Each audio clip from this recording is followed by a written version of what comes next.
Newsletter के साथ हाजिर हूँ। मैं राकेश रंजन।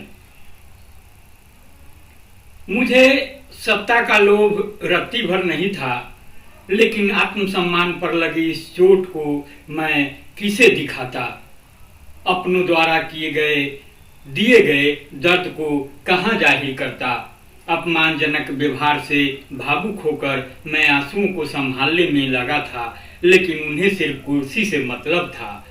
मुझे ऐसा लगा मानो उस पार्टी में मेरा कोई वजूद नहीं है। उस दिन से लेकर आज तक तथा आगामी झारखंड विधानसभा चुनावों तक इस सफर में मेरे लिए सभी विकल्प खुले हैं। जी हाँ, तो ये थे चंपई सोरेन, झारखंड के पूर्व मुख्यमंत्री चंपई सोरेन, जिनको लेकर के अटकलों का बाजार तो तभी से गर्म हो गया था जब उन्हें मुख्यमंत्री से इस्तीफा देना पड़ा था और फिर दोबारा जेल से लौटकर हेमंत सोरेन ने मुख्यमंत्री की कुर्सी संभाल ली थी। चर्चा थी कि वे भाजपा के संपर्क में लगातार बने हैं। समय बीतता गया और कल जब चर्चा ने एक बार की जोर पकड़ा और वे भाया कोलकाता दिल्ली पहुंचे तो वह मंजिल करीब आ ही गई जिसकी बात हो रही थी। हालांकि अब भी चंपई सोरेन ने घोषित तौर पर भाजपा का दामन नहीं थामा है। उन्होंने जेएमएम से जरूर नाता तोड़ लिया है, लेकिन विकल्प खुले रखने की बात की है। लेकिन यकीन मानिए कि अब भाजपा में शामिल होने के बगैर चंपई सोरेन के पास कोई रास्ता भी नहीं है। हालांकि यह बात भी साफ हो ही जाएगी जो घंटे लगे, लेकिन जिस तरीके से बिहार के पूर्व मुख्यमंत्री और वर्तमान में केंद्रीय मंत्री एनडीए के अहम हिस्सा जीतन राम मांझी ने अपने ट्विटर हैंडल पर एक्स पर स्वागत किया है चंपई सोरेन का एनडीए परिवार में और कहा है कि चंपई दादा आप टाइगर थे और टाइगर रहेंगे। तो जो हो रहा है वह कुछ अप्रत्याशित नहीं है।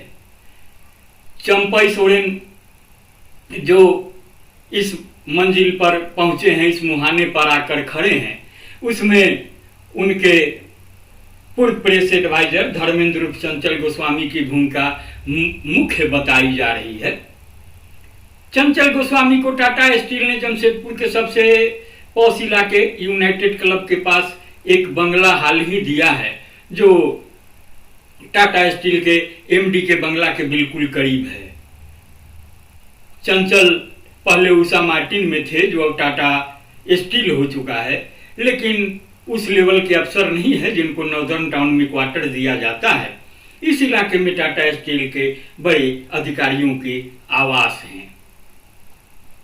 तो जिस तरीके से टाटा स्टील ने मेहरबानी दिखाई थी चंपई सोरेन के पूर्व प्रेस एडवाइजर पर, और कहा भी जा रहा था कि जिस तरीके से हेमंत सोरेन से दूरी बनाने में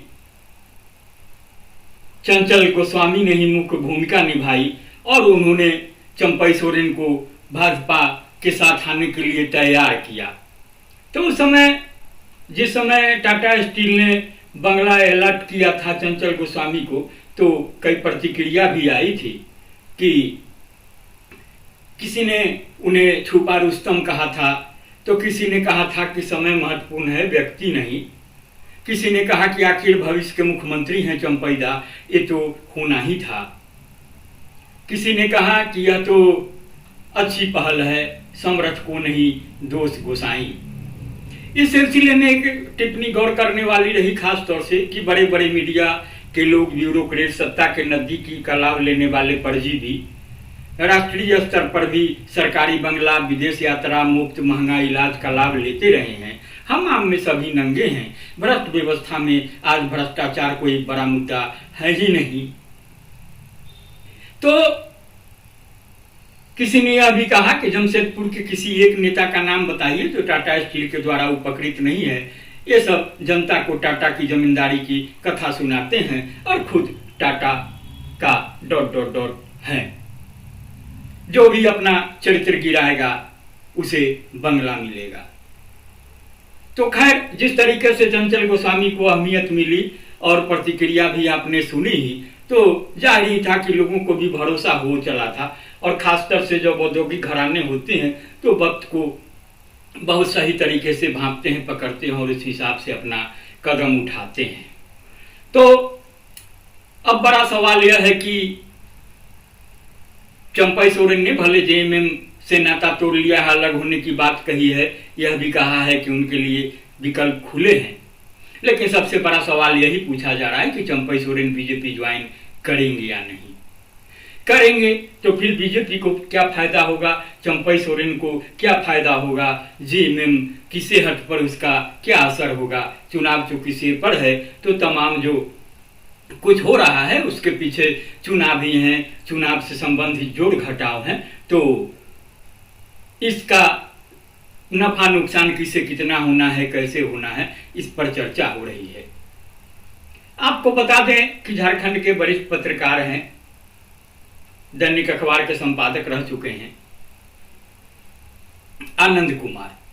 आनंद कुमार ने 4 जुलाई को ही बताया था, वे भी सोशल मीडिया पर एक्टिव हैं, तो उन्होंने एक वीडियो भी तैयार किया था और उन्होंने कहा था कि चंपई सोरेन का भाजपा में आना आत्मघाती होगा। चंपई सोरेन और बीजेपी दोनों के लिए भाजपा में जाकर अपनी सीट निकाल लें तो बड़ी बात होगी, लेकिन मुझे लगता है कि यह चंपई दा का अपना फैसला नहीं है।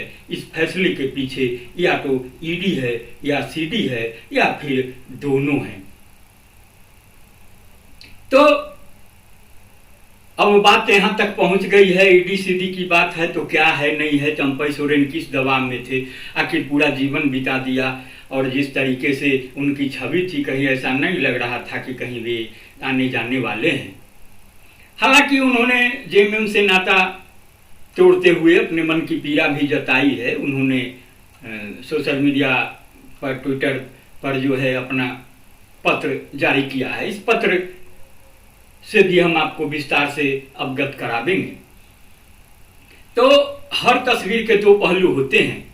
जो कहते हैं चंपई सोरेन को कार्यकाल पूरा नहीं करने दिया, तो सवाल यह भी उठता है कि उनका कौन सा कार्यकाल था। क्या वे इंडिया गठबंधन के नेता थे? क्या 2019 में उनको मुख्यमंत्री बनने का जनादेश मिला था? 28 जून को जब हेमंत सोरेन जेल से रिहा हो रहे थे तो चंपई सोरेन कैबिनेट की बैठक में बिजी थे। क्यों उनके पास अपने नेता को रिसीव करने का समय नहीं था?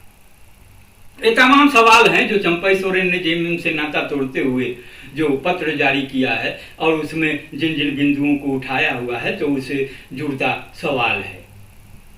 यह सवाल भी सामने रखे हैं वरिष्ठ पत्रकार आनंद कुमार ने, तो उस पर प्रतिक्रिया भी आई है। किसी ने कहा है कि दलगत नजरिए से अपनी बात मत रखिए। किसी ने कहा कि चंपई दादा का दर्द सही है। किसी ने यह भी कह दिया कि उस समय वो एक राज्य के मुख्यमंत्री थे और राज्य का काम पहले। तो अब जो गौर करने वाली बात है कि यह भी है कि 30 जनवरी को एक सादे कागज पर इंडिया अलायंस के विधायकों ने साइन कर दिया। 31 जनवरी को हेमंत सोरेन ने उस पर चंपई सोरेन का नाम लिख दिया। तब तो चंपई दा ने कोई सवाल नहीं किया, तब तो आत्मविभोर हुए। यह भी तो डिक्टेटरशिप ही था ना। तो यह जो उनका पत्र है उससे जुड़े जो सवाल उठ रहे हैं उस पर मैं बात कर रहा हूं।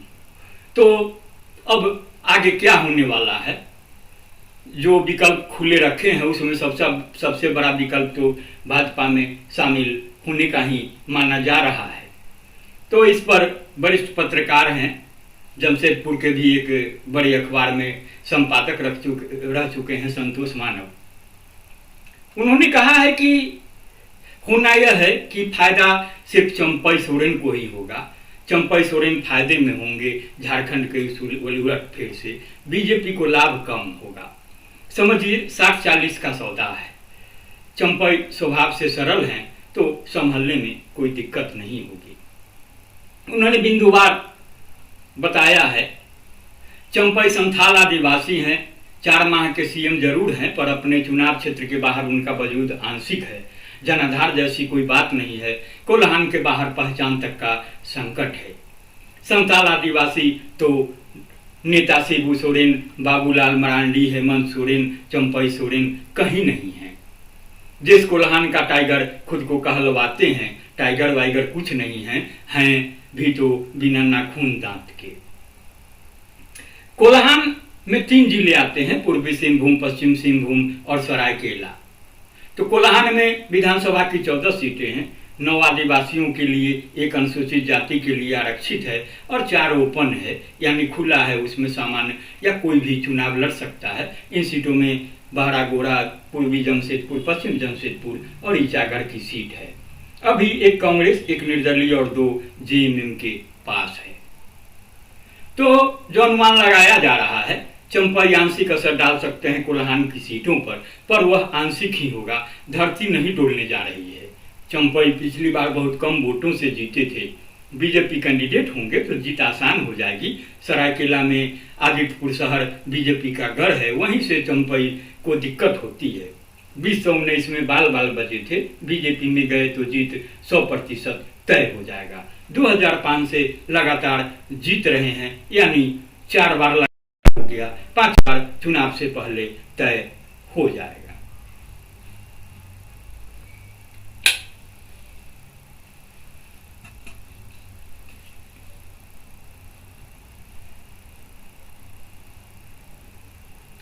और क्या हो सकता है? चंपई सोरेन बेटा को टिकट दिलवा दिए तो बोनस होगा। बुढ़ौती का प्रबंध हो सकता है राज्यपाल के रूप में आयोग में कहीं सेट करके। तो सवाल उठते हैं कि फिर बीजेपी का क्या होगा? तो इसका भी जवाब संतोष मानव देते हैं, निकालते हैं। नेरेटिव सेट होगा, जेएमएम में फूट, जेएमएम में परिवारवाद, जेएमएम में आदिवासी, मतलब एक परिवार। उन्होंने फिर जो स्थानीय समीकरण होते हैं, चुनावी समीकरण होते हैं, और जो सरायकेला सीट पर नेताओं ने नजरें टिकाई है, जो चंपई सोरेन से लगातार लड़ते रहे हैं, उनका क्या होगा? इनमें 2 चेहरे हैं, एक है गणेश महालिक और एक रमेश हांसदा का। तो इन दोनों की जो इच्छा है, मंशा है, उस पर कुठाराघात होगा। एक सुंदर सपना टूटने के कगार पर है। तो ये रहे निष्कर्ष। लेकिन जो नैरेटिव सेट करने की बात हो रही है कि जेएमएम में फूट हो गई, जेएमएम में परिवारवाद है, जेएमएम में आदिवासी मतलब एक परिवार है। तो आपने हाल ही संपन्न लोकसभा चुनाव को देखा है। भाजपा यहां बराबर जोड़ तोड़ में लगी रहती है, अपनी स्थिति मजबूत करने की कोशिश में लगी रहती है। इसी कोशिश में असम के मुख्यमंत्री हेमंत बिस्व शर्मा को लगाया है, मध्य प्रदेश के पूर्व मुख्यमंत्री वर्तमान में केंद्रीय मंत्री शिवराज सिंह चौहान को लगाया है। शिवराज सिंह चौहान भी दौरा कर चुके हैं, लेकिन हेमंत बिस्व शर्मा लगातार दौरे पे हैं। अभी 1 दिन कवल ही वे लौटे हैं। तो वे अपने जो उनका अनुभव है, राजनीतिक अनुभव है, जोड़ तोड़ का अनुभव है, उसमें लगे रहते हैं। और इसकी एक जो कड़ी है, यह तो आज वर्तमान में आपके सामने है ही है। तो पिछले लोकसभा चुनाव के दौरान क्या हुआ था आपको याद होगा। जेएमएम में तोड़फोड़ की गई थी। पार्टी ही नहीं, जेएमएम के राष्ट्रीय अध्यक्ष शिबू सोरेन और कार्यकारी अध्यक्ष हेमंत सोरेन के घर में ही तोड़फोड़ हो गई थी। उनकी भाभी जो विधायक थी सीता सोरेन, उनको बीजेपी ने अपने पाले में खींच लिया था और दुमका से टिकट भी दिया था। इसके अलावा आप देखेंगे तो इंडिया गठबंधन में तोड़फोड़ हुई थी। और कांग्रेस से जो विधायक होती हैं सिंहभूम सीट से होती रही हैं, झारखंड के पूर्व मुख्यमंत्री मधु कोरा की पत्नी गीता कोरा, उनको भी भाजपा अपने साथ ले गई थी और उन्हें उम्मीदवार बनाया था। दोनों की हार हो गई। कहा तो जा रहा था कि शिबू सोरेन के दूसरे पुत्र और जो हेमंत सोरेन के छोटे भाई हैं बसंत सोरेन, उनको भी भाजपा अपने साथ लेने की फिराक में है। हालांकि वे संभल गए थे। तो अब तक की यही तस्वीर है। तो जो बातें आज जेएमएम से नाता तोड़ते हुए, इतना लंबा नाता, पुराना नाता तोड़ते हुए जो चंपाई सोरेन ने कही है, तो जरा आप इसे सुन लीजिए। चंपाई सोरेन ने लिखा है, जोहार साथियों, आज समाचार देखने के बाद आप सभी के मन में कई सवाल उमड़ रहे होंगे। आखिर ऐसा क्या हुआ जिसने कोल्हान के एक छोटे से गांव में रहने वाले गरीब किसान के बेटे को इस मोड़ पर लाकर खड़ा कर दिया। अपने सार्वजनिक जीवन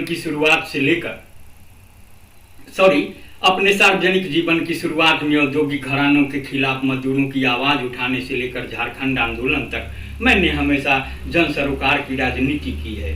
राज्य के आदिवासियों, मूलवासियों, गरीबों, मजदूरों, छात्रों और पिछड़े तबकों के लोगों को उनका अधिकार दिलवाने का प्रयास करता रहा हूँ। किसी भी पद पर रहा अथवा नहीं, लेकिन हर पल जनता के लिए उपलब्ध रहा, उन लोगों के मुद्दे उठाता रहा जिन्होंने झारखंड राज्य के साथ अपने बेहतर भविष्य के सपने देखे थे। इस बीच 31 जनवरी को एक अभूतपूर्व घटनाक्रम के बाद इंडिया गठबंधन ने मुझे झारखंड के 12वें मुख्यमंत्री के तौर पर राज्य की सेवा करने के लिए चुना।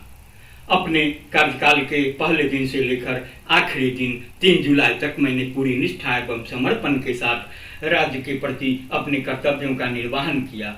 इस दौरान हमने जनहित में कई फैसले किए और हमेशा की तरह हर किसी के लिए सदैव उपलब्ध रहता। बड़े बुजुर्गों, महिलाओं, युवाओं, छात्रों एवं समाज के हर तबके तथा राज्य के हर व्यक्ति को ध्यान में रखते हुए हमने जो निर्णय लिए उसका मूल्यांकन राज्य की जनता करेगी। जब सत्ता मिली तब बाबा तिलका मांझी, भगवान बिरसा मुंडा और सिदो कान्हू जैसे वीरों को नमन कर राज्य की सेवा का संकल्प लिया था। झारखंड का बच्चा बच्चा जानता है कि अपने कार्यकाल के दौरान मैंने कभी भी किसी के साथ न गलत किया न होने दिया। इसी बीच हूल दिवस के अगले दिन मुझे पता चला कि अगले 2 दिनों के मेरे सभी कार्यक्रमों को पार्टी नेतृत्व द्वारा स्थगित करवा दिया गया है। इसमें एक सार्वजनिक कार्यक्रम दुमका में था, जबकि दूसरा कार्यक्रम पीजीटी शिक्षकों को नियुक्ति पत्र वितरण करने का था। पूछने पर पता चला कि गठबंधन द्वारा 3 जुलाई को विधायक दल की एक बैठक बुलाई गई है। तब तक आप सीएम के तौर पर किसी भी कार्यक्रम में नहीं जा सकते। तो चंपाई का सवाल है कि क्या लोकतंत्र में इससे अपमानजनक कुछ हो सकता है कि एक मुख्यमंत्री के कार्यक्रमों को कोई अन्य व्यक्ति रद्द करवा दे। अपमान का यह कड़वा घूंट पीने के बावजूद मैंने कहा कि नियुक्ति पत्र वितरण सुबह है, जबकि दोपहर में विधायक दल की बैठक होगी तो वहां से होते हुए मैं उसमें शामिल हो जाऊंगा, लेकिन उधर से साफ इनकार कर दिया गया। पिछले 4 वर्षों के अपने बेदाग राजनीतिक सफर में मैं पहली बार भीतर से टूट गया। समझ नहीं आ रहा था कि क्या करूं। 2 दिन तक चुपचाप बैठकर आत्ममंथन करता रहा, पूरे घटनाक्रम में अपनी गलती तलाशता रहा।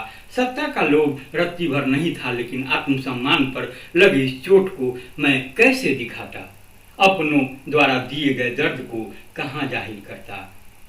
जब वर्षों से पार्टी के केंद्रीय कार्यकारिणी की बैठक नहीं हो रही है और एक तरफा आदेश पारित किए जाते हैं, तो फिर किसके पास जाकर अपनी तकलीफ बताता। इस पार्टी में मेरी गिनती वरिष्ठ सदस्यों में होती है, बाकी लोग जूनियर हैं और मुझसे सीनियर सुप्रीमो जो हैं, यानी उन्होंने जिक्र नहीं किया है लेकिन मैं आपको बता दूं, वो शिबू सोरेन का नाम ले रहे हैं। वे अब स्वास्थ्य की वजह से राजनीति में सक्रिय नहीं है। फिर मेरे पास क्या विकल्प था? अगर वे सक्रिय होते तो शायद अलग हालात होते। कहने को तो विधायक दल की बैठक बुलाने का अधिकार मुख्यमंत्री का होता है, लेकिन मुझे बैठक का एजेंडा तक नहीं बताया गया था। बैठक के दौरान मुझसे इस्तीफा मांगा गया। मैं आश्चर्यचकित था, लेकिन मुझे सत्ता का मोह नहीं था, इसलिए मैंने तुरंत इस्तीफा दे दिया। लेकिन आत्मसम्मान पर लगी चोट दिल भावुक था। पिछले 3 दिनों से हो रहे अपमानजनक व्यवहार से भावुक होकर मैं आंसुओं को संभालने में लगा था, लेकिन उन्हें सिर्फ कुर्सी से मतलब था। मुझे ऐसा लगा मानो उस पार्टी में मेरा कोई वजूद ही नहीं है, कोई अस्तित्व ही नहीं है, जिस पार्टी के लिए हमने अपना पूरा जीवन समर्पित कर दिया। इस बीच कई ऐसी अपमानजनक घटनाएं हुई जिसका जिक्र फिलहाल मैं नहीं करना चाहता। इतनी अपमान और तिरस्कार के बाद मैं वैकल्पिक राह तलाशने हेतु मजबूर हो गया। आज मैंने भारी मन से विधायक दल की उसी बैठक में कहा कि आज से मेरे जीवन का नया अध्याय शुरू होने जा रहा है। इसमें मेरे पास 3 विकल्प थे। पहला, राजनीति से संन्यास लेना, दूसरा, अपना अलग संगठन खड़ा करना, और तीसरा, इस राह में अगर कोई साथी मिले तो उसके साथ आगे का सफर तय करना। उस दिन से लेकर आज तक तथा आगामी झारखंड विधानसभा चुनाव तक इस सफर में मेरे लिए सभी विकल्प खुले हैं। एक बात और, यह मेरा निजी संघर्ष है, इसलिए इसमें पार्टी के किसी सदस्य को शामिल करने अथवा संगठन को किसी प्रकार की क्षति पहुंचाने का मेरा कोई इरादा नहीं है। जिस पार्टी को हमने अपने खून पसीने से सींचा है, उसका नुकसान करने के बारे में तो कभी सोच भी नहीं सकते, लेकिन हालात ऐसे बना दिए गए हैं कि। तो चंपई सोरेन ने जो इस पत्र में, जो बड़ा भावुक पत्र है जिसमें उन्होंने दिल की बात कही है, उसमें जो सवाल उठाए हैं, उससे जुड़ता सवाल मैंने आपको शुरू में ही बताया था। अभी का ताजा प्रसंग यह बता दूं कि चर्चा यह हो रही थी कि चंपई सोरेन के साथ कई विधायक हैं जो भाजपा में शामिल होंगे। उसमें नाम लिया जा रहा था भारागोरा के विधायक का, समीर मोहंती का, सरायकेला से सटे खरसामा के विधायक दशरथ गागराई का, और भी कई नाम थे। एक तो विधायक थे लोबिन हेम्ब्रम, जिनकी सदस्यता रद्द कर दी गई है। उन्होंने पार्टी लाइन से अलग जाकर लोकसभा चुनाव लड़ा था। तो आखिर ऐसा कुछ हुआ नहीं। लोबिन हेम्ब्रम के जाने का कोई मतलब नहीं था।